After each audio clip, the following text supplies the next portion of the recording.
Research के परिणाम सामने आने के बाद आर्य और द्रविड़ों के बीच अच्छी खासी बहस छिड़ गई कि पहला भारतीय कौन था और यहाँ के मूल निवासी कौन थे जो बाहर से आए और किसने यहाँ आक्रमण किया और यहीं बस गए। सवाल उठने लगा है कि कौन विदेशी थे और कौन स्वदेशी। दरअसल ये सवाल तब उठा जब हरियाणा के राखीगढ़ी में जमीन खोदने पर करीब 4500 साल पुराने अवशेष मिले। पुणे के डेक्कन कॉलेज ऑफ आर्कियोलॉजी के प्रोफेसर वसंत शिंदे की निगरानी में एक टीम ने 2015 में राखीगढ़ी के मिट्टी के टीलों की खुदाई की, जहां राखीगढ़ी और इसके आसपास करीब 900 एकड़ के दायरे में 7 टीले मिले। जब इनके डीएनए सैंपल को लखनऊ के Birbal Sahni institute of palaeobotany के जेनेटिसिस्ट नीरज राय ने स्टडी की तो सामने आया कि राखीगढ़ी में मिले कंकाल से R1A1 जीन, यानी जिसे आर्य जीन कहते हैं, नहीं मिला, जिसने पूरी दुनिया का ध्यान अपनी ओर खींच लिया। एक नजर राखीगढ़ी पर भी डाल लेते हैं कि राखीगढ़ी क्या है और ये क्यों महत्वपूर्ण है। आखिर राखीगढ़ी क्या है? हरियाणा के हिसार में है राखीगढ़ी। ये एक ऐसा इलाका है जहाँ सबसे पुरानी सभ्यता यानी हड़प्पा के अवशेष मौजूद हैं। ये ऐसा गांव है जो अभी पूरी तरह से विकसित नहीं हो पाया है। यहाँ पक्की सड़कें भी नहीं हैं। आप सिर्फ कच्चे रास्ते के जरिए ही पहुँच सकते हैं।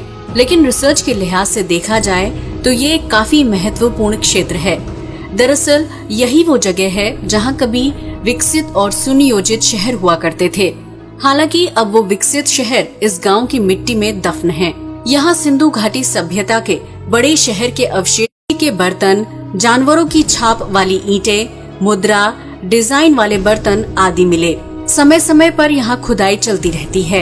यानी हम कह सकते हैं कि भारत में राखीगढ़ी एकमात्र ऐसा गांव है जहां एक ही जगह पर हड़प्पा युग के पूर्व, मध्य और उत्तर समय के अवशेष देखे जा सकते हैं। स्थानीय लोगों का कहना है कि जो लोग करीब 5000 साल पहले यहाँ रहते थे वे हमसे ज्यादा एडवांस थे।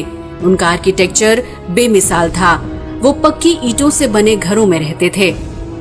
खोज करने का आइडिया कैसे आया, शुरुआत कैसे हुई? बताते हैं कि जानवर चराने के लिए जब चरवाहे राखीगढ़ी के टीलों पर पहुँचे तो उन्हें कुछ ऐसा मिला जिनसे साबित होता है कि वहाँ काफी साल पहले कोई विकसित सभ्यता थी। हालांकि अब वो नष्ट हो चुकी है।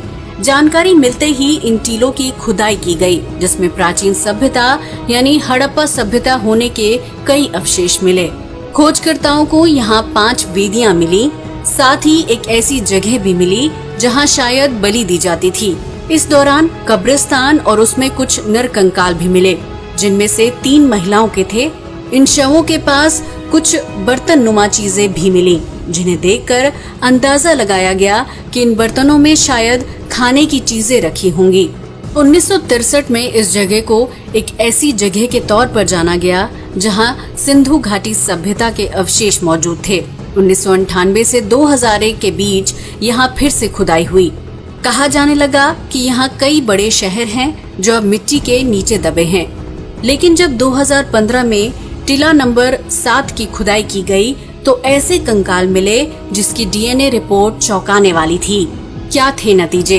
पहला नतीजा, हड़प्पा सभ्यता के लोग संस्कृत और हिंदू संस्कृति के मूल स्रोत नहीं थे। दूसरा नतीजा, हड़प्पा सभ्यता के लोग आर्यों के मुकाबले द्रविड़ों के ज्यादा करीब थे। तीसरा नतीजा, आज के भारतीय और हड़प्पा सभ्यता के लोगों में जेनेटिक रिश्ता है। चौथा नतीजा, हड़प्पा सभ्यता के लोग दक्षिण भारतीयों से मिलते जुलते थे।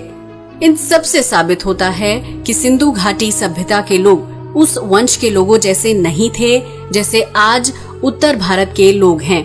दरअसल कंकाल की डीएनए सैंपल नियोलिथिक ईरानी किसानों के सैंपल से ज्यादा मेल खाते मिले बजाय उत्तर भारत के लोगों से। इतना ही नहीं, उनमें एंसेस्ट्रल साउथ इंडियन जीनोम का भी एक हिस्सा पाया गया।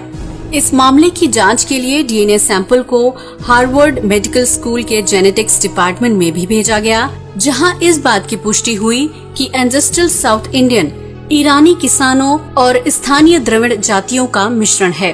कंकाल के डीएनए सैंपल का तमिलनाडु के नीलगिरी की इरुला आदिवासियों के डीएनए से भी मेलजोल दिखा।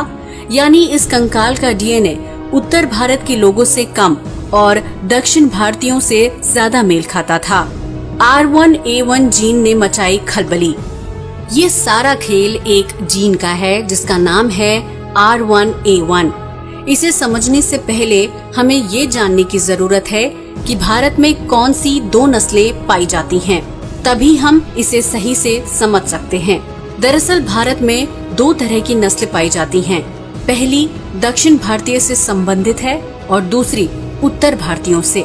उत्तर भारतीयों को मिश्रित प्रजाति माना जाता है जिनमें R1A1 हैप्लोग्रुप पाया जाता है।